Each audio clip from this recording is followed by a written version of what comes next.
IAS തലപ്പത്ത് വൻ അഴിച്ചുപണി. Kannur collector Arun K Vijayan ഉൾപ്പെടെയുള്ള കളക്ടർമാരെ മാറ്റി.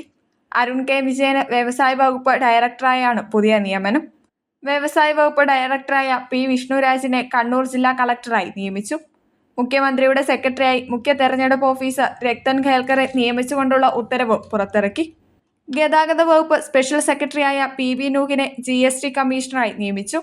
GST കമ്മീഷണറായിരുന്ന പാട്ടിൽ അജിത് ഭഗവത് റാവുവിന് ധനവകുപ്പ് സെക്രട്ടറിയായാണ് മാറ്റം. ആലപ്പുഴ കളക്ടറായിരുന്ന K. ഇമ്പശേഖരനെ വാട്ടർ അതോറിറ്റി MD ആയി നിയമിച്ചു. കൊച്ചിൻ സ്മാർട്ട് മിഷന്റെ chief executive officer Shaji V. നായരാണ് പുതിയ ആലപ്പുഴ കളക്ടർ. കോഴിക്കോട് കളക്ടർ സ്നേഹിൽ കുമാർ സിംഗിന് എൻട്രൻസ് കമ്മീഷണറുടെ ചുമതലയാണ് നൽകിയിരിക്കുന്നത്. പാലക്കാട് ജില്ലാ കളക്ടറായിരുന്ന MS മാധവിക്കുട്ടി ആയിരിക്കും പുതിയ കോഴിക്കോട് കളക്ടർ.